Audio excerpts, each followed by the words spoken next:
Hello viewers, welcome to my channel. ഈ green colour puttu എന്താണെന്ന് നിങ്ങൾ ആലോചിക്കും. ഇത് ചീരയാണ്, ചീര ചേർത്തുള്ള പുട്ടാണ്, ചീരപ്പുട്ട്. ചീര അരിഞ്ഞെടുക്കാം, പുട്ടുപൊടിയായിട്ട് യോജിപ്പിച്ച് നമുക്ക് മിക്സിയിലൊന്ന് അടിച്ചെടുക്കാം. ചീരയുടെ ഗുണങ്ങളെക്കുറിച്ച് പ്രത്യേകിച്ച് പറയേണ്ട ആവശ്യമില്ലല്ലോ. കണ്ണിനൊക്കെ വളരെ നല്ലതാണ് ചീര. പതുക്കെ ഒന്ന് ഇതായിട്ട് യോജിപ്പിച്ചെടുക്കാം. നല്ല പുട്ടുപൊടിയായിട്ട് വന്നിട്ടുണ്ട്, ഗ്രീൻ കളർ പുട്ടുപൊടി.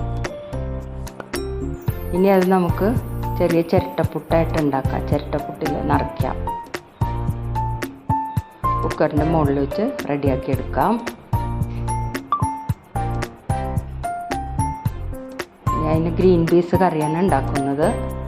തേങ്ങ വറുത്ത് മസാലകളൊക്കെ ചേർത്ത് അരച്ചെടുക്കണം. ചിരട്ടപ്പുട്ട് റെഡി ആയിട്ടുണ്ട്. അത് നമുക്ക് പാത്രത്തിലേക്ക് ആക്കാം. നല്ല ഭംഗിയുള്ള പുട്ടാണ്, കണ്ടാൽ തന്നെ കഴിക്കാൻ തോന്നും.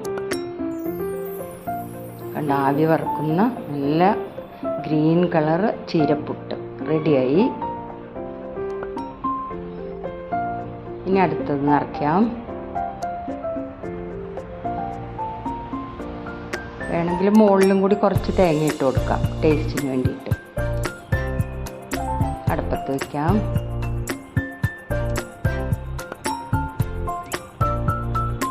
ഇനി നമുക്ക് കറി ശരിയാക്കാം. കറിയിൽ അരപ്പൊക്കെ ചേർത്തു തിളച്ച് വരുന്നുണ്ട്.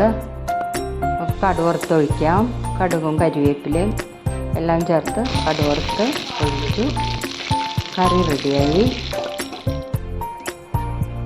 ഗ്രീൻ പീസ് കറി റെഡിയായി. ഗ്രീൻ പീസ് കറിയും നല്ല ഗ്രീൻ കളറ് ചിരട്ടപ്പുട്ടും റെഡി ആയിട്ടുണ്ട്.